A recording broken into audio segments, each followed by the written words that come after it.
talking to so many different people that aren't here. But at least I'm not wearing a mask, I suppose. One good thing. Welcome to our meeting, our AGM of Rushmore CAB. So thank you, first of all, for attending and making the time to be here. Those of you who are on the current committee, were on the committee, are members and friends of the CAB. So first of all, I need to look to apologies. I have got Mary Beth Quaintmere as being one apology, but I'm sure there are others. Sarah, are you going to give any others or anyone else? Charlie Fraser Fleming has given apologies. Right. But I think that, and the police officer from police station who was hoping to attend, she's Katrina, who's not been able to attend. She's moving house today, but I'll make sure that any others that are notified are in the minutes. Yeah. Thank you very much. Thank you. The next thing I'd like to do is just say a few words about Frank Rust.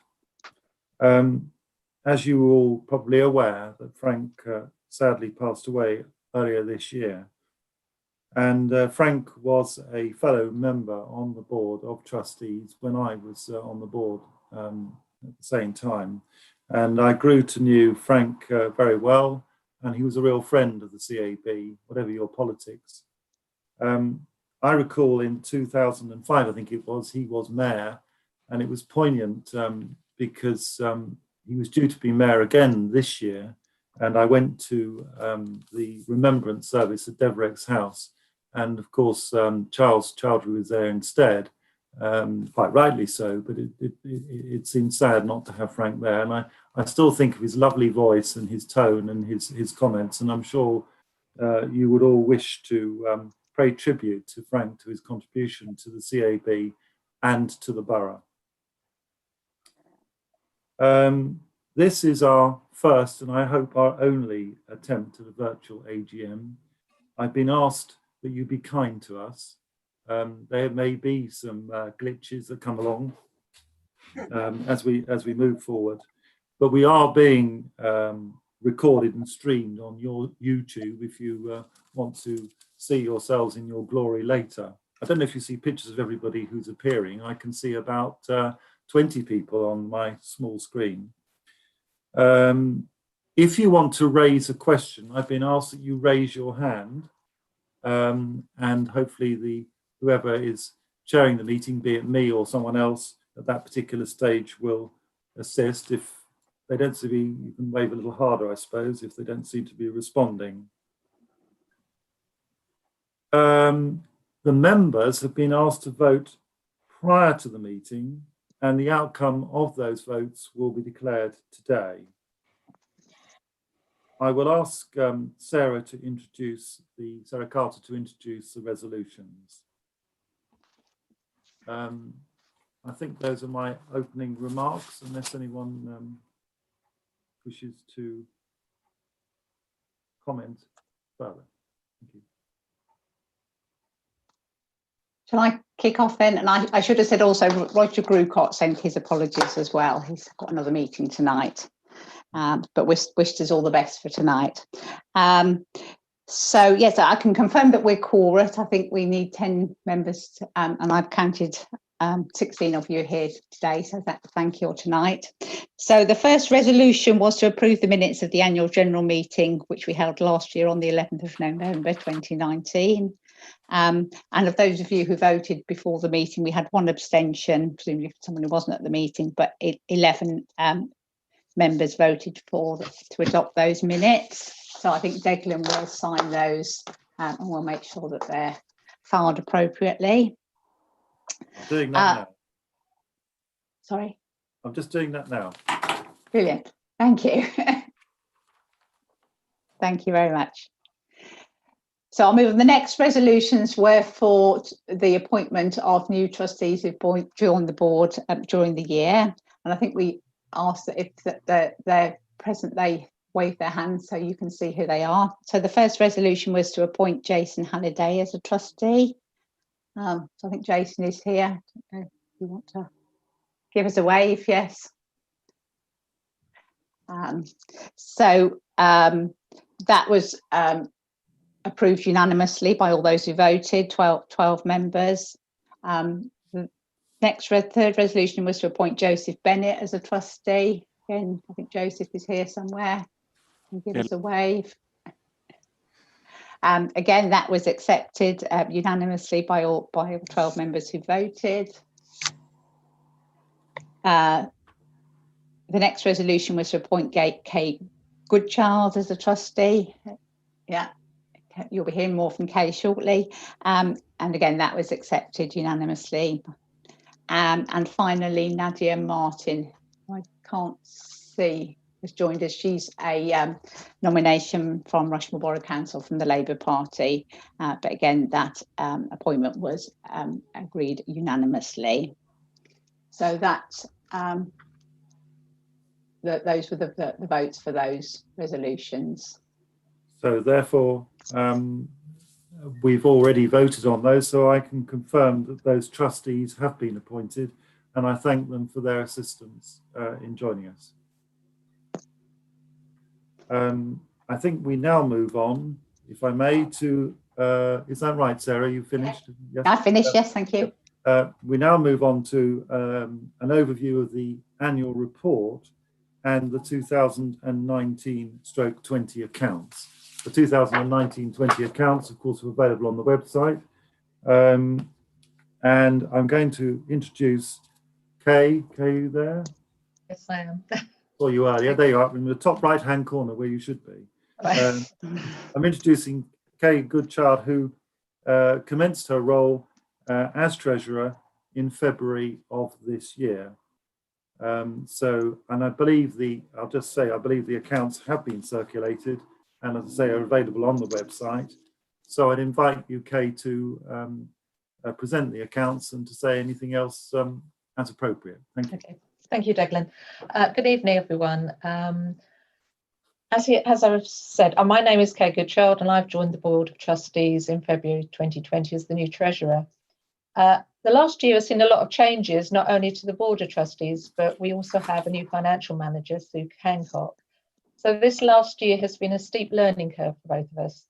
And I would like to thank Alex for all our help and guidance.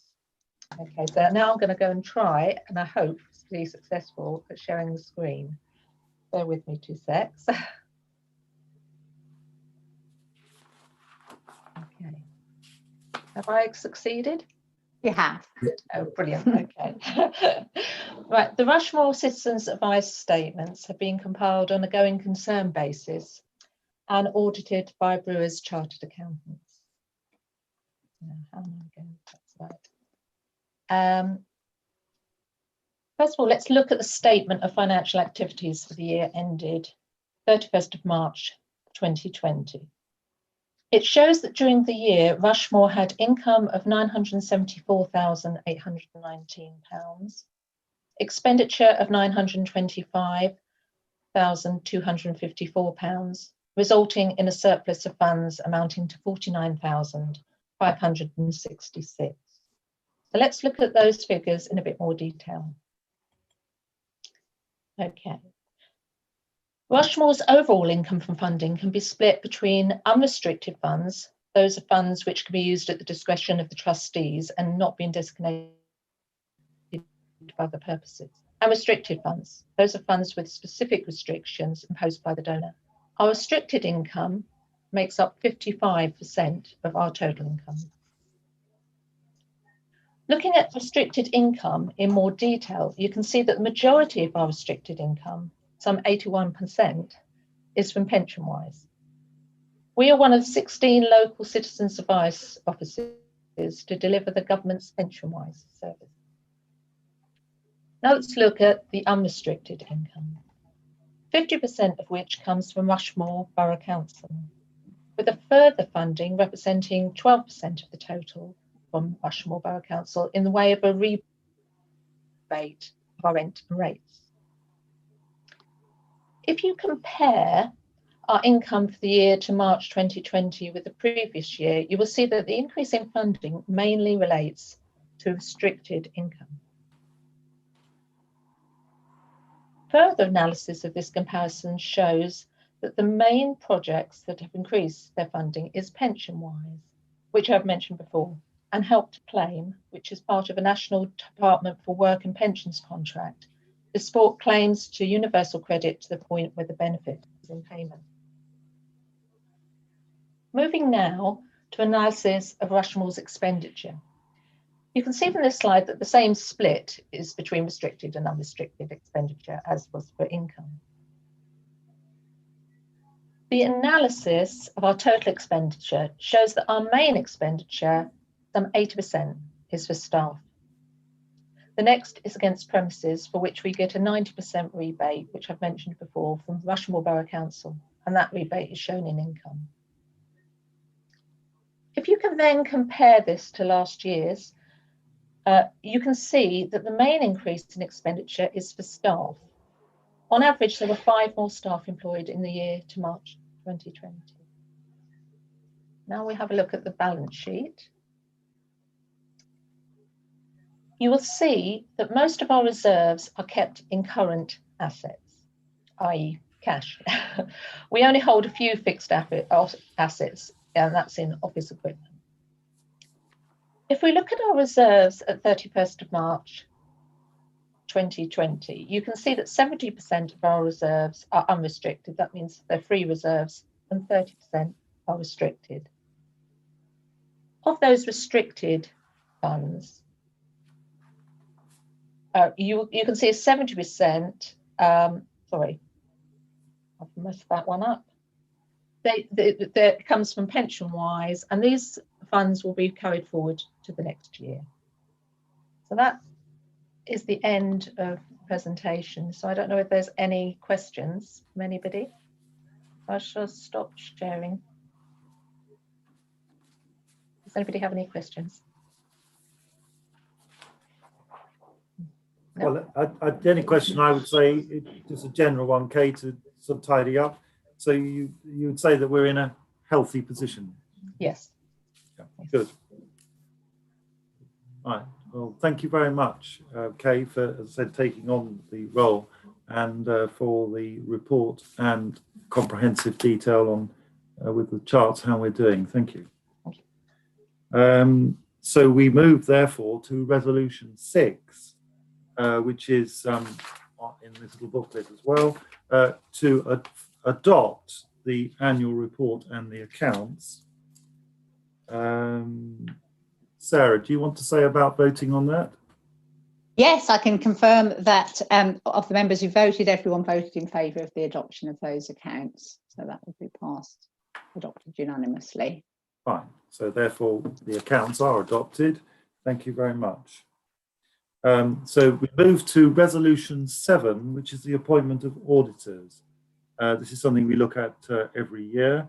Our current auditors are Brewers, who were reappointed last year. And I see that their appointment for a further year is recommended by the board. Is there anyone in particular, Sarah, who is putting that forward, or is that a general comment? I think it was general, but I think for Jason, I think as the audit committee would confirm that. Yeah. I can see he's nodding. Good. Okay. So therefore, that has also been dealt with by the voting. Yes, there was one abstention, but other than that, 11 members voted in favour of that resolution. So therefore, that motion, unless anyone's got any comments, is carried. That Brewers are appointed our accountants for a further 12 months. I think there's a cycle, isn't there, where people have to, if I recall when I was on the audit committee, to re-tender. So I don't know whether we are in that cycle. Yeah, that is being considered. That's a task for the audit committee starting in 2021. Yes. Right, thank you very much. So we move over to any questions, any general questions. That's right, is it, Sarah? Anyone has? Yes, I mean, people were given an opportunity to submit questions for both parts of the meeting, but there have been no questions received before the meeting, the formal part of the meeting. Okay, well, I am apparently entitled to ask if anyone's got any questions that they want to raise at this stage. There's no need to do so particularly.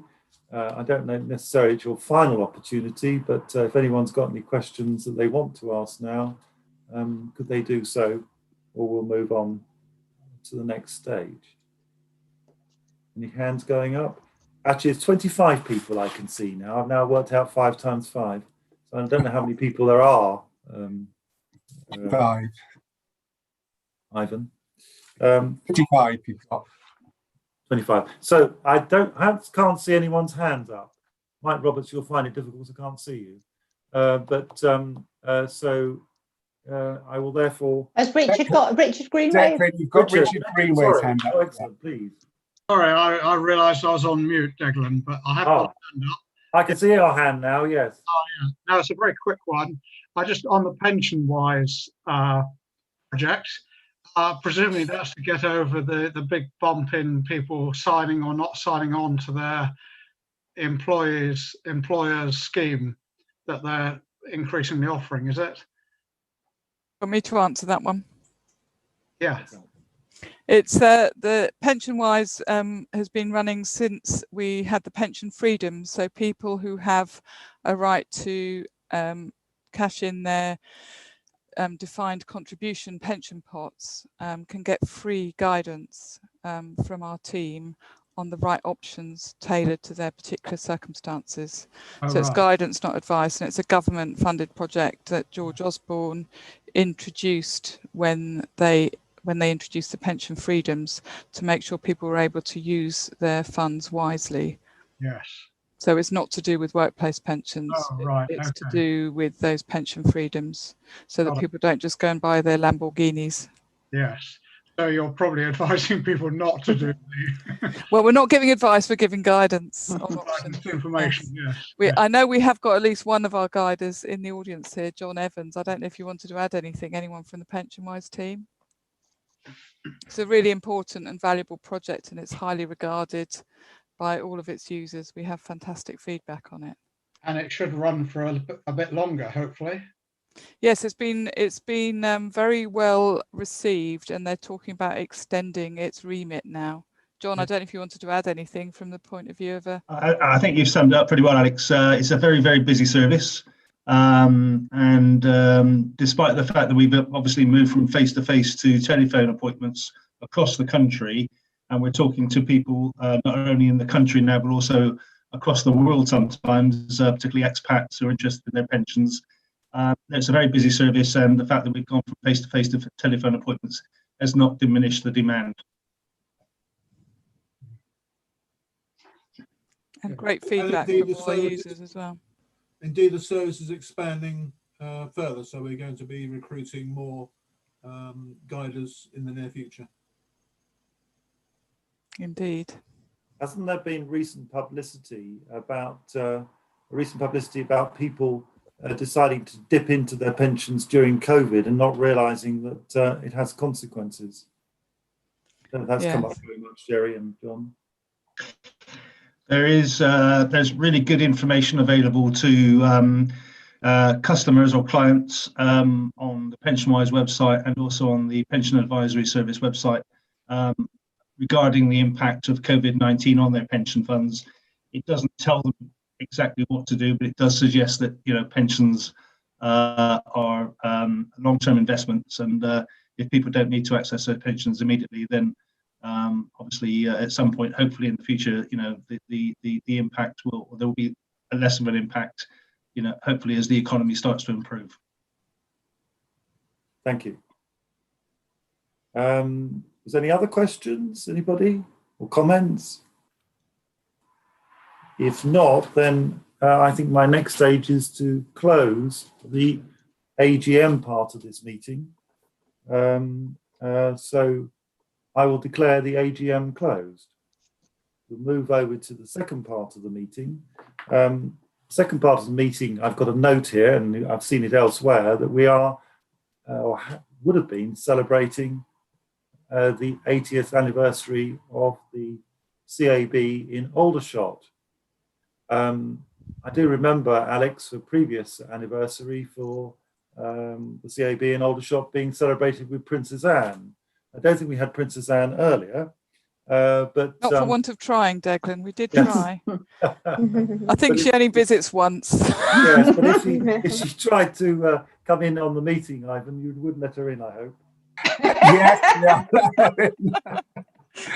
But it is, you know, the Aldershot CAB, was it the earliest or one of the earliest? Carol, you'll correct me on that. CAB is open in the country, and it's just wonderful that it continues as part of the Rushmore Group. And we'll be hearing from Carol later. But what a wonderful celebration, a wonderful achievement, we could say, in that sense. You're certainly not closing down, even if Debenhams is. So I have been told that there will be an opportunity for any questions relating to the second part of our session, and you can use the chat function on Zoom, whatever that may be, in order, you can write little messages, can't you? If you can find how to do it. Oh, I can see it. Last time I was on a course, by the time I got to the chat, the bloke had gone. I never asked my question, but there you are. So be warned. If you can see chat, that's where you do it. So we move on, therefore, to, I've got rolling display of 80th anniversary video. Is that yet? I think we're leaving that. We're moving on straight to the next item. Okay, so that's you, is it not? Okay, yeah, just very briefly, just wanted to mention about partnership and collaborative working. We've had a brilliant year this year in terms of the research and campaigns team and in general in the community. So the research and campaigns team have been looking at two areas that affect people particularly locally, and that is scams and hate crime. And we've actually set up a live scams group that has members of the community all involved as well. So they're all now part of a community-wide group, from the police force to Rushmore Borough Council, Rushmore Voluntary Services, local charities, local health groups, and so forth. And basically what it means is anytime we hear about a scam, all of these organisations, we can let know straight away in real time, and they can let all of their people know as well. So if you do hear about scams, do let us know, do let the research and campaigns team know, local scams in particular, and we can get out there and take action straight away, which is fantastic. It also shows that there's a real desire out there for collaborative working. And in the new year, we will be setting a similar group up. And again, all of a vast amount of community groups are interested. And that will be specifically to look at hate crime. Rushmore Borough Council, Rushmore Citizens Advice is a hate crime reporting centre. And so that's the word we want to get out there, but also about hate crime and it not being acceptable and what you can do. So as I say, that collaborative working this year has been absolutely fantastic. And on another front, in relation to helping people, particularly those that are very vulnerable or in need within the community, in relation to food parcels and clothing and so forth.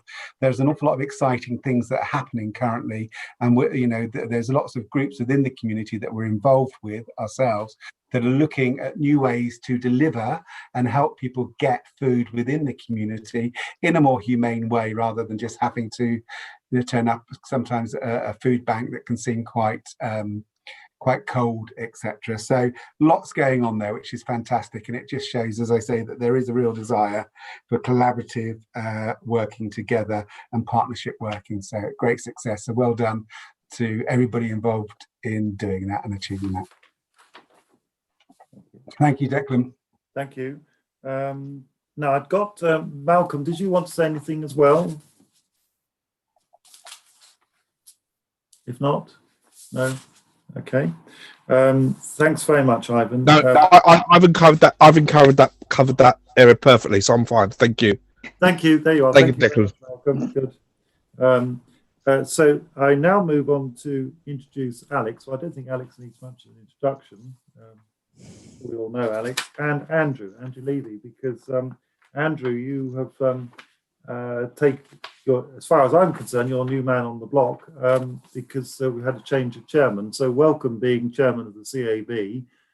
Yep. I'm sure some of the other people here will recall, Richard Greenaway in particular will recall being chairman. I can't remember if anyone else, but thank you. And I'm sure you'd perhaps like to say a few words with Alex about your time as being trustee and chairman, and how you see things moving forward. So I'll pass over to Alex and Andrew, whoever's going first. Well, thanks very much, Declan. We thought because Zoom meetings can get quite tedious sometimes, we want to keep it lively. Andrew and I thought we'd do this in the form of an interview, because as you say, I've been in this role in one form or another for over 30 years now, as was mentioned at last year's AGM. Someone needs to put their mute on. Yeah. And Pam Moonan, do you want to? Right. So we thought that made quite a contrast with Andrew being very new, and Andrew became chair just on the verge of lockdown. So we're going to start off with me asking Andrew a few questions about how that's been for him, and then follow it up with him interrogating me as well. So I hope that makes it a slightly more interesting process for everybody to listen to. So Andrew, you joined our trustee board in 2019, and then you became chair quite quickly afterwards, a rapid rise in your responsibility. And when you became chair in March 2020, that was a very challenging time. So I think you've seen quite an interesting journey. Can you tell us a bit about how that journey has been for you and how you felt about it? Yes, certainly. I mean, I think interesting is absolutely the word. Probably more like a whirlwind journey, really. I have to say, I wasn't really expecting it when I first joined as a trustee in June last year.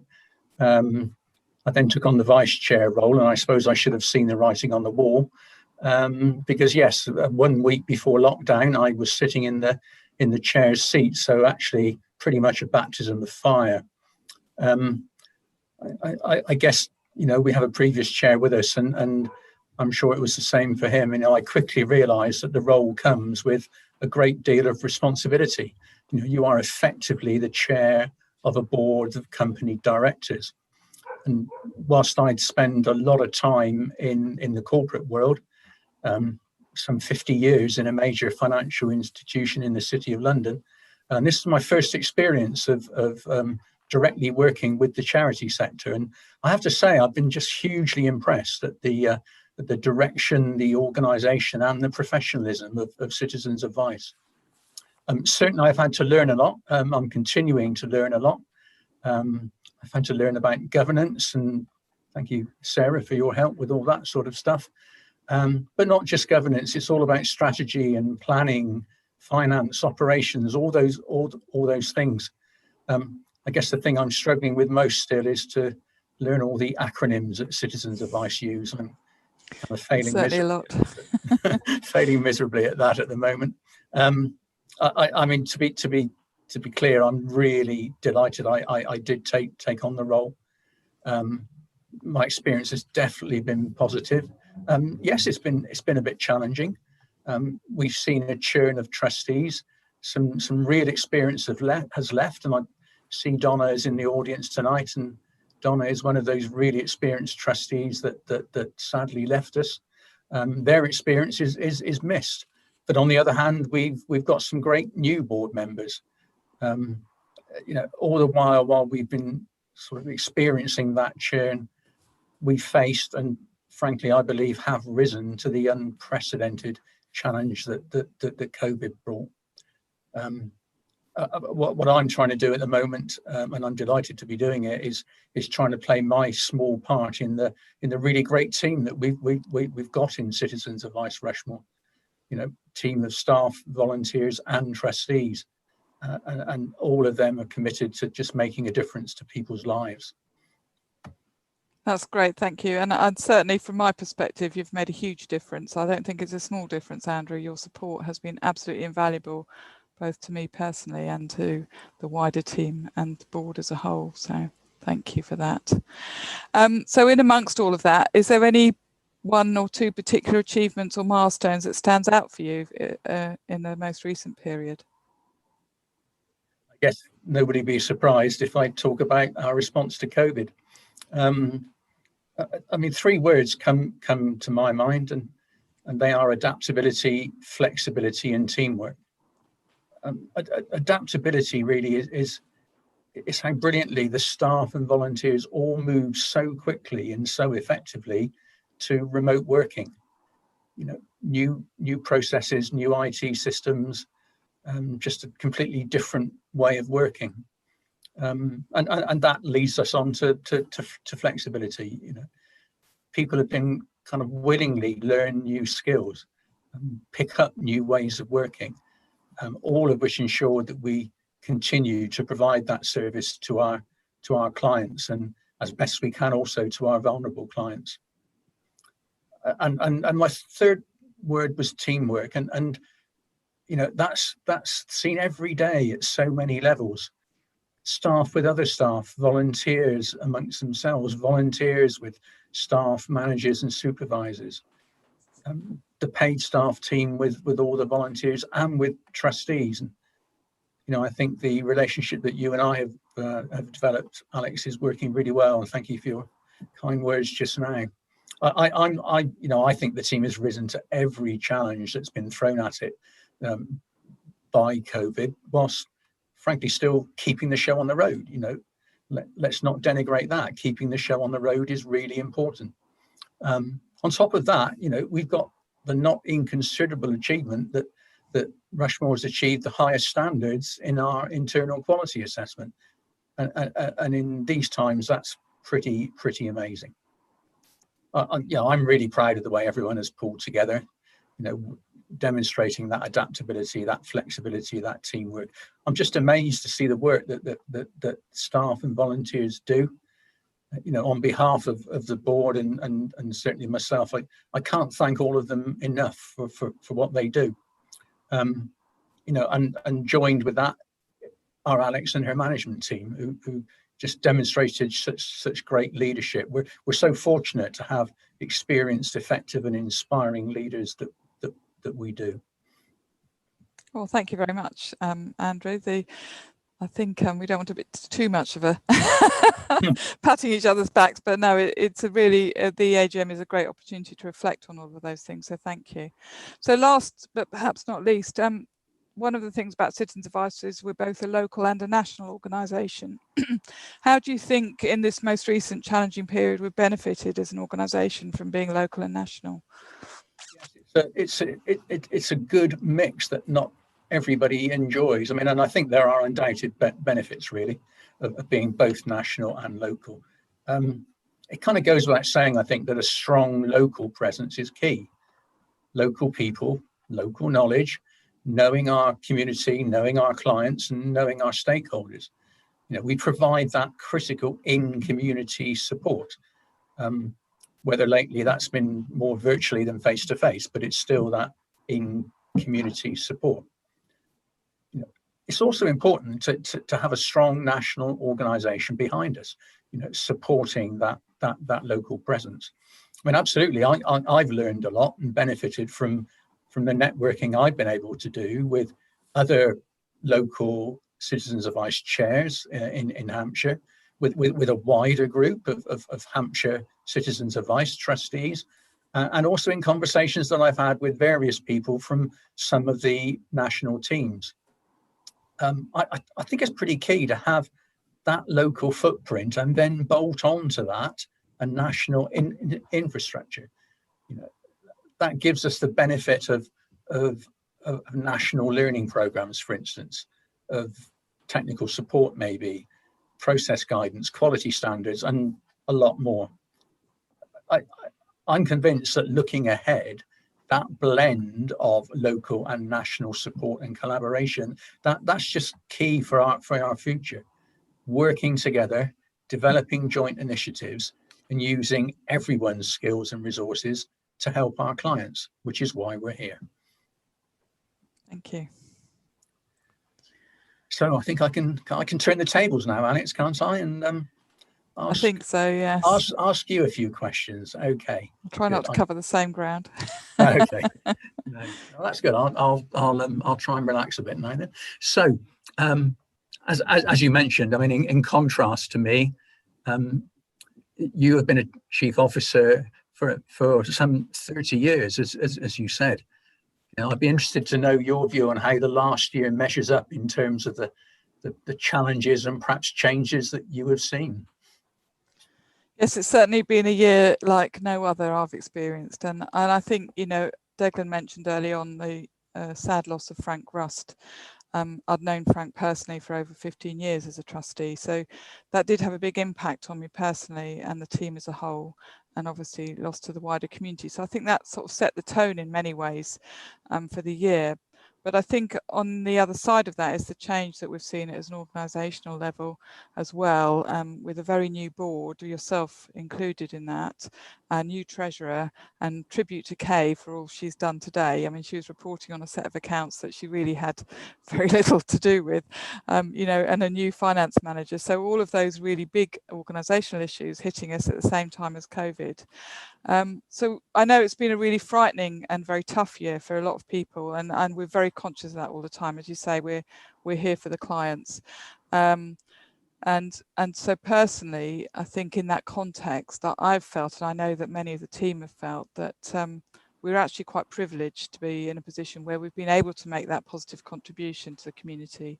So it's not just about saying, oh, it's all terrible. It's actually I know a lot of the team feel the same as me, feel that we're in a good position. We're very lucky in many ways, but also being able to give something and do something positive rather than for many people where they haven't been able to do that. That's not to say that any of it's been easy. And I think a particular thing that's made me proud is our inclusivity and our, you know, throughout my 30 years, that commitment to equality and diversity, that's remained a constant theme, and never more so than currently. And taking those positive steps to overcome barriers for people who are facing the greatest disadvantage, because we know it's impacted some people much more than others. The fantastic support we've had from Rushmore Borough Council has also been unwavering through those 30 years, but again, most evidently in this last year, and that partnership working, as Ivan mentioned earlier, and the collaboration with both Rushmore Borough Council and other partners and stakeholders like our NHS colleagues, have all really helped us to make sure we're here for those who need us. So yeah, a very unusual year, but something that we can all be very proud of parts of it as well. So yes, I hope we won't get another one like it, but there's been lots of learning. Lots of learning, but we'll all keep our fingers crossed that we don't see it again. Vaccine coming. I'll come back to that in a moment. You mentioned the team a couple of times there. I mean, is there anything that's maybe especially surprised you about how our staff and volunteers have responded during the pandemic? Well, I think people always have a habit of surprising you. I know, Andrew, you work in the field of people as well, and I think we never know quite how people are going to react in difficult situations, and some have found this time much tougher than others, and sometimes that's to do with personal circumstances, and sometimes that's about some of the challenges of working remotely. It doesn't suit everybody, but people have really worked to overcome it. And I think what I've been really amazed at is this quiet determination to continue the service, which has been a thread that's been running through the whole volunteer and staff team, that we will carry on. So together we've overcome all of the challenges we've faced. We've found ways through problems, and that resilience and ability to adapt, as you were saying earlier, I think is something we can really draw strength from for the future, because I know the future is going to be challenging as well. One of the things I think with this 80-year anniversary is looking back as well, and a person who exemplifies a lot of that determination and strength in our service is Carol Davidge-Stringer, our service manager. And this year she's celebrated her 20th year in her management role. So that's a quarter of that 80 years that we're celebrating today. So I just wanted to briefly hand over to Carol, who might want to add a few words. Carol, are you there somewhere? Got your mute button off? Mute button off. Hooray. Hello. She's in San Francisco. I'm in San Be Francisco. near her son. Yeah, my son's in LA as of last week, so I'm in San Francisco to be a bit closer to him. Well, firstly, I would like to say that I've been with the organisation for 27 years, but my pedigree is nothing compared with Alex. She spent 30 years with Rushmore, but that doesn't include the volunteering time at university and beyond. So much of my time in this organisation has been supported and flavoured, influenced by Alex, who has been the most amazing leader. And I wouldn't go to would say that her name is actually known universally or nationally throughout Syndevice because of the contribution she makes.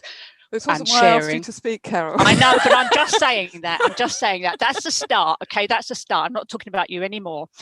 Other than to say, I did notice that you said I must say a few words, and I think that's because you've witnessed, as many others, that I talk about Syndevice for quite a while.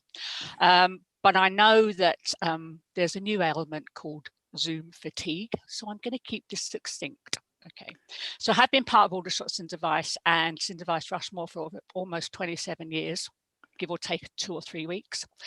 And what's been important to me, as been mentioned several times already, is the dedication of the team. It really is a privilege and an honour to work alongside Syndevice volunteers and staff, and to witness the commitment to delivering a service of advice and support to our clients, who are normally the most vulnerable members of the community. Syndevice volunteers are really an exceptional group of people, from our newest trainees through to our most experienced and the supportive chair of our trustee board. I often talk about volunteering royalty, and I get ticked off by 2 members of the team that are here tonight. But I would just say that Syndevice Aldershot opened its doors 80 years ago. For 35 of those years, 35 out of 80 years, Jackie Priddle has been dedicating majority of her Monday and Tuesday as a volunteer to serve the people of Aldershot. And I think that deserves recognition, and she is royalty. And I have the privilege of being her line manager. So, you know, how lucky am I? She's obviously not the only volunteer who has done amazing things. Mary Ann is here, and she's been volunteering for over 30 years. They are just part of a team of volunteers.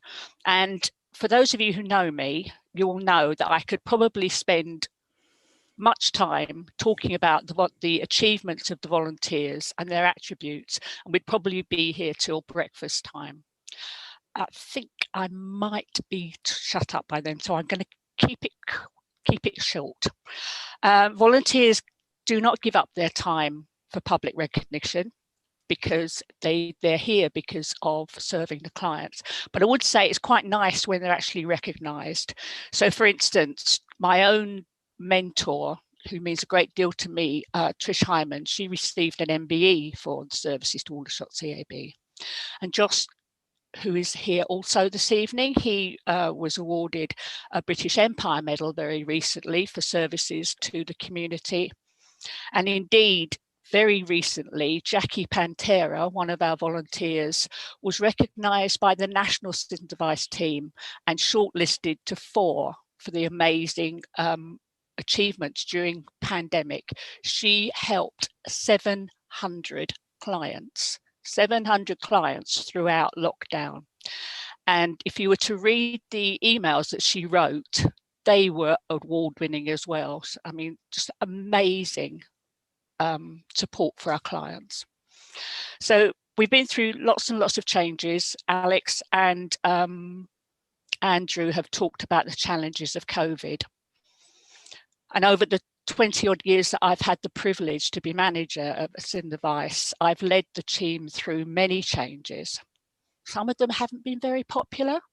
However, having discussed the fact that they were in for the benefit of our clients, the team have always been adaptable, flexible, and professional in their approach.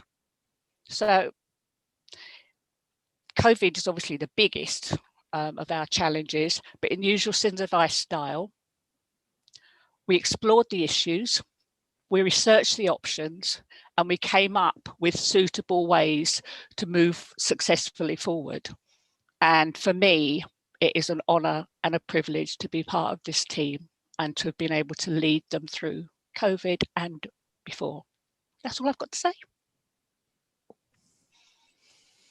Yeah, well, I knew asking Carol to say something short and succinct would probably not meet with success, but that was the most eloquent and passionate, and Carol always speaks from the heart, so I'm sure everyone appreciates that. So that was great. Thank you, Carol, and a great tribute to you and the whole team. So in the so as I said earlier, none of this has been easy for anybody, but I think the spirit of positivity and determination, as you heard there, has been evident in everything we've been doing. I've never been prouder of the team and being part of this brilliant organisation. So I'd also personally like to thank everybody, the volunteers and the trustee board in particular, have given me a lot of support, as well as the staff team, of course, and they've just helped us through the whole thing. Thanks, Alex. I mean, we've all spoken a lot about how we've reacted and adapted and learned during the year. Let's just move it on lastly and look forward. Let's look forward to the future, if we may. We've now got the imminent prospect of a vaccine, so I guess that's sort of cheering us all up. I can see everybody smiling instantly. I say that, and you know, hopefully that will drive a new normal, or maybe it'll drive a new different, which some people think about. So it would be interesting, Alex, to see what changes you think we need to be thinking about looking to the future in terms of our service model or anything. What's the future hold for us? Well, I think one of the things that's taught us over 80 years is that some things stay true to the heart of what we do, and that's about putting our client and community needs at the heart of everything. But this year, I think because we've needed to innovate and adapt and respond in different ways, that's taught us quite a lot about how people want to access our help, and for us to look more deeply as well into what the in-person help is actually needed for. So I think the team broadly is saying we're not going to go back to how it was before, with people queuing up in the waiting room and having to be sent away and come back the next day when someone is available. We can actually use the lessons we've learned now to look in much more detail about what's right for individual clients and what their needs are. And this channel shift to phone and the wider digital is something we've talked about for a long time. And then suddenly, because we've needed to, we've done it quite quickly. So we've proved what we can do. But I think the other side of that is the in-depth work that we do need to do. And we're currently doing some very detailed in-depth customer research, which I think will give us some really interesting outcomes, and that will help us to make sure that whatever shape we make the service in the future, it is really there to meet people's needs in different ways. And as I've always said, you know, it's particularly important for us to meet the more vulnerable needs of the community and people who are quite likely, I think we all know, are excluded because of digital exclusion or language barriers or literacy barriers, who are finding it very difficult to manage with just phone and digital help. So we are already opening for in-person appointments in a very limited way, and we're using that experience to say, actually, what is needed here and how do we reach the people who need us? So I think those are two sides of the same argument in a way. One, that we need to be there so that more people can use us efficiently and effectively, but also the people who can't use us in those light touch ways will be able to access us in the way they need to. So I think the other thing is those opportunities to collaborate both across our offices in Rushmore, but within the Citizens Advice Service and across different offices there. It's really opened up some new opportunities for collaboration and new ways of working and sharing our resources more effectively.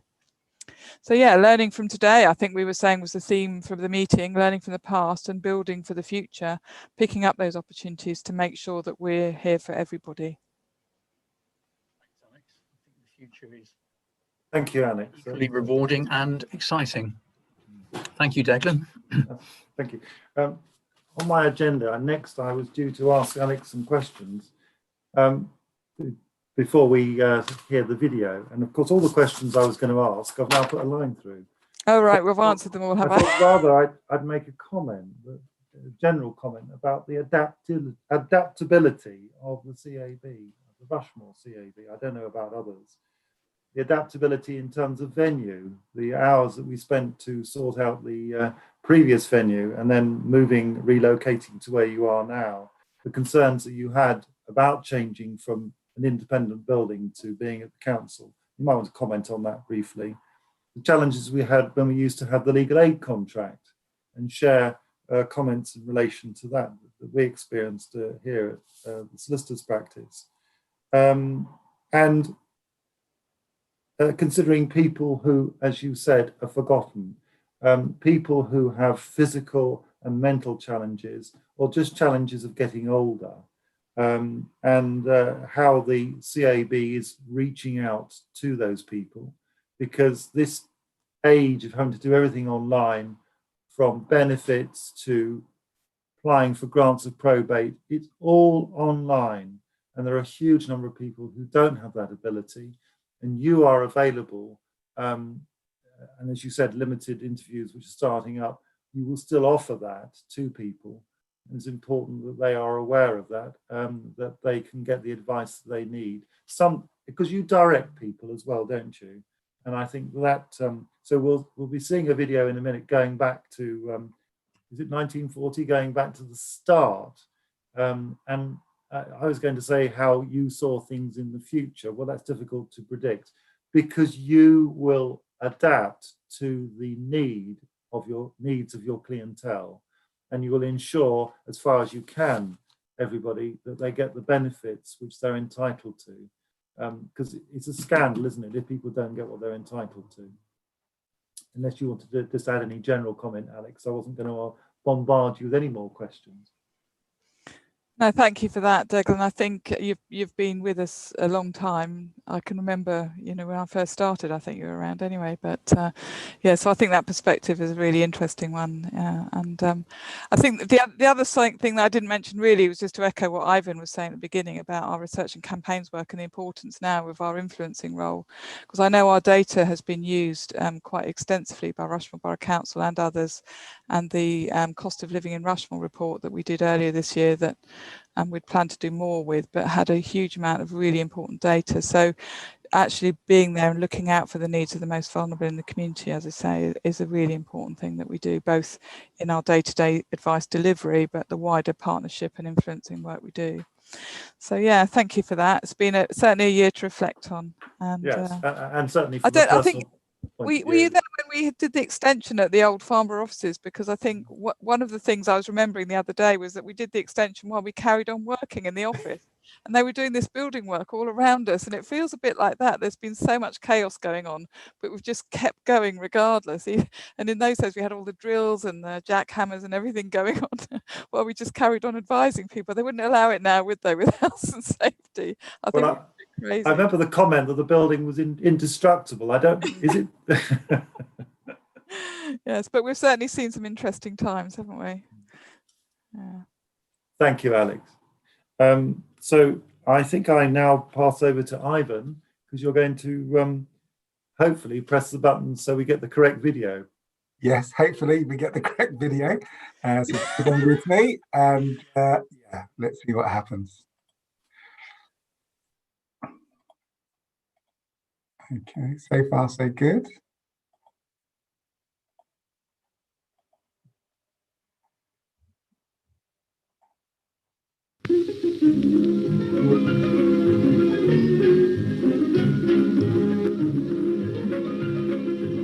Citizens Advice Bureau.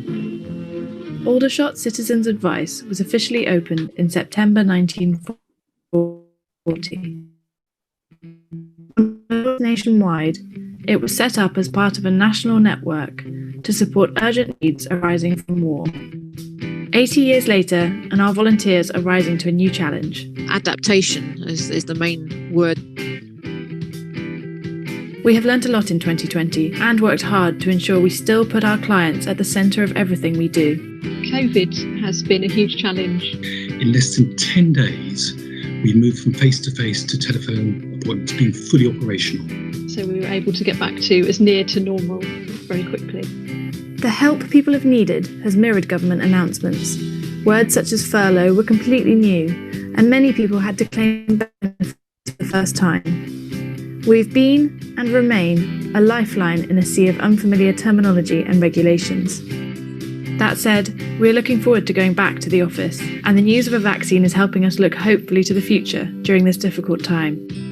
Our team has overcome many difficulties over the past year, leading to some great achievements. I received a message saying my friend is going through an abusive relationship, and I saw your video and how can I reach out? This week she was granted indefinite leave to remain, and we also helped her get out of the house by the help of police, and she's in control of her own finances at the moment.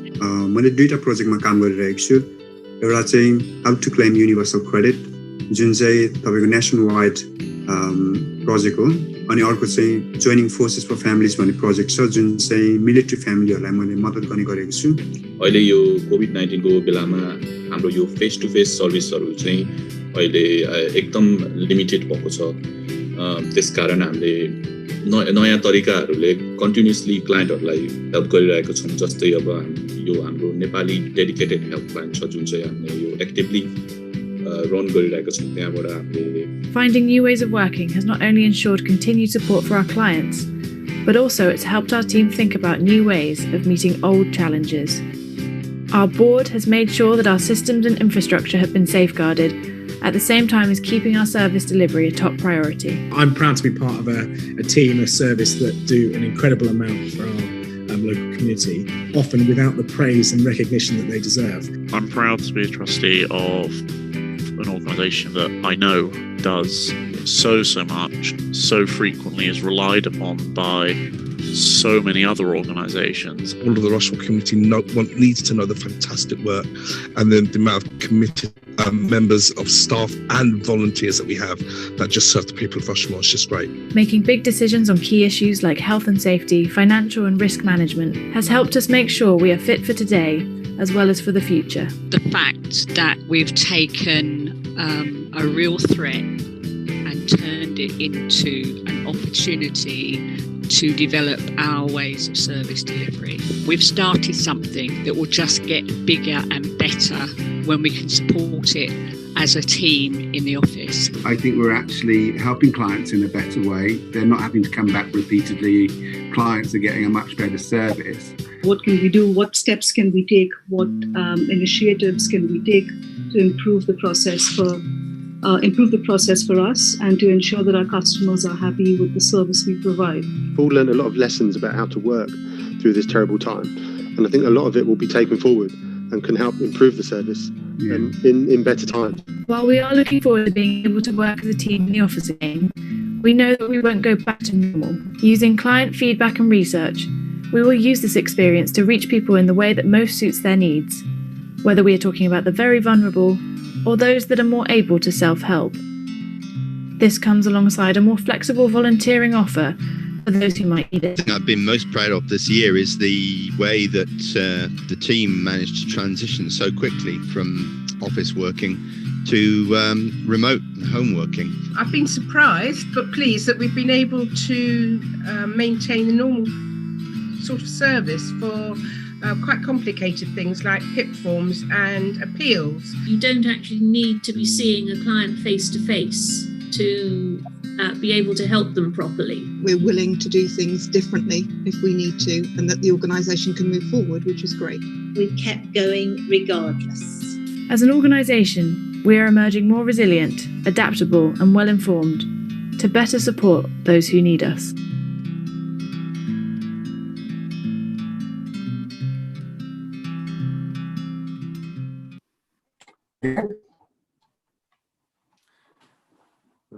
Thank you, Ivan. Thank you very much for that presentation, which was very interesting to take us through and to see the volunteers and other members, their opinions on the COVID situation and how the Bureau has kept running.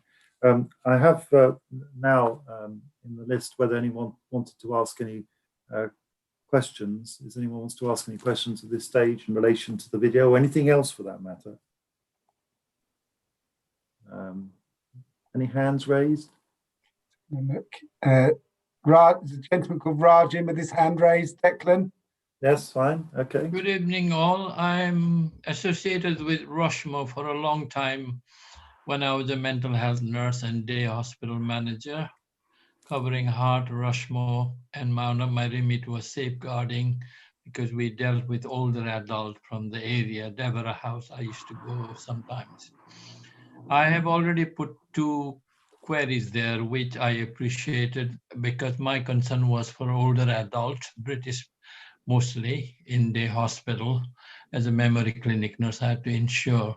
And now is the time when they're feeling lonely, both the carers at home, I mean, not the carer at care home.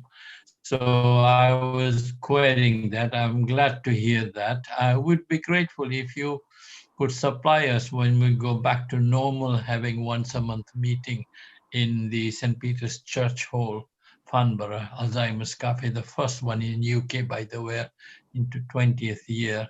I went there first as a day hospital manager, and since I retired in 2013, I go there as a volunteer to do refreshment and would be grateful. And the other query I had was, being from ex-Gurkha line boy, I see 13% of them, 80% ex-Gurkhas. And I was wondering, so I'm very glad to know that you have got advisors there, because most of them, I would say, at least 60% of the older adult won't be able to speak in English. And only yesterday I had, because I'm in the Facebook, somebody from the Gurkha Nepalese Rushmore person put a picture of a thief by the door. And he's an advisor. You probably know him. His name Thapa. And I remember going there last year for the, we had the advice thing jointly with the Rushmore Borough Council Information Day, where all the Nepalese went and we went from mental health and of course the Alzheimer's Cafe. And I hope Rushmore CAB will be interested to know once we get back to normal. We have been doing this as the first Alzheimer's Cafe for 20 years, and it would be nice to see you because we have been supported by the Rushmore Borough Council, but your leaflets would be interesting for the British people because 99% of them are English-speaking carers and some of the loved ones they come. So I would be grateful, and I'll get in touch with you once we're back to normal. Thank you. Thank you very much, Rajan. And happy anniversary, by the way. Thank you. I think you've touched on two aspects. Thank you, Rajan. Can I just say something, Declan? Can you hear me? Yeah. Yeah. Sorry. Yes. It just made me think that Rajan's touched on 2 aspects of our work that we're particularly proud of, one of which is mental health and our Heathlands team and the work they do with the community mental health services in the hospital. And I think that's often not seen in amongst everything else that we do, which is more visible. But mental health is such a huge issue for vulnerable people, and we see that in our core service as well. And certainly the Alzheimer's Cafe is something that I'm very aware of at a personal level, and it's something we'd like to link in with. But the other thing we're particularly proud of, as it came out in the video, is our Nepali speaking services and our staff who can provide those services in their own language, and the hate crime project work that we've been doing this year as well, and the scams awareness.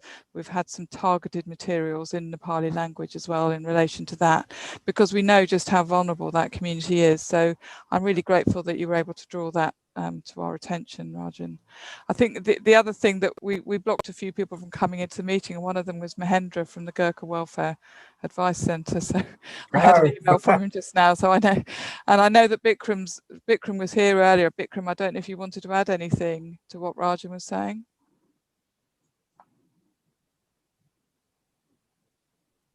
No. I think we do have Mahendra, who comes to as a Gorkha welfare to Woking, because I'm also involved with the Woking Nepalese community. Because we share the building and with Mahendra. Can I just let you know, there are 3 Nepalese mental health workers in the Aldershot Health Centre from our Syrian borders, and they routinely produce materials and speak, and it is in the Facebook on advice on mental health. So maybe you can connect with them through the SABP. They are based down in your health center. Thank you. Thank you. I think I saw at least one question come up there on chat. Have you seen that, Alex? Yeah, Linda was asking about the scams and also about the EEA Nationals deadline. Yeah. I said we'll be part of a national project with Citizens Advice to publicise that and campaign to make sure people register in time. And there is a network facility available to help with that settlement scheme as well. And then there's some information. We can save the chat anyway and share it, but there's some information from Rajan as well. So. Thank you. Right. So anybody else want to raise their hand for a question? No? I can't see any hands. Good. Okay. So therefore, I think unless anyone wants to correct me, I can move towards the closure of the meeting. I've also had I'll just say one more thing. Sorry, Declan. I'm conscious that the broadcast of the video probably wasn't as great quality as it is in fact in practice. So we will be putting it in a YouTube version that people can see a better quality version of it, because I think with Zoom it tends to stutter a bit. So Could I just say something? And I would have put my hand up, but I can't find out where you put your hand up. I just thought that was a really good video. Oh, thank you, Linda. Really covered everything that you do. So thank you. We'll share it. We'll share it more widely. Oh, hello, Linda. Thank you very much. Thank you. Anyway, what I was going to say was we need to wrap this up soon because my dinner's ready. So what I'd like to say in conclusion is thank you to all of you for attending tonight's AGM, for all the work that you have done during the last 12 months and continue to do so, and to have the Rushmore CAB in all its aspects, all the offices, in particular Heathlands, that provide this wonderful service to the community. And you never give up making sure that the message is going out to more and more people. You know, one can always criticize organizations for not trying to do that, sitting on their laurels. But I know Alex and Carol, that there's something you never allowed to do, or I'm sure the committee itself, and this mix of volunteers is just wonderful. The only thing that I do regret in not being able to say hello to everyone face to face, although if we'd had a mask on today, is there's no cakes. But I'm sure that in due course there will be the opportunity for that to be rectified. So I hope to meet everyone in person if I'm still, God willing, continuing as your president or whatever. And I'd like to thank everyone for attending. So unless there's anything else, I was going to get us all to wave and close the meeting. Thank you, Declan. Okay. Thank you very much. Thank you. Good night. Night. Good night, everyone.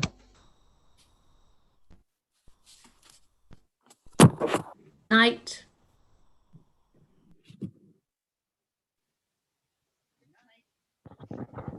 Night. Good night. Thank you very much to everybody, and nice to meet new faces. And sorry about my husband keep interrupting.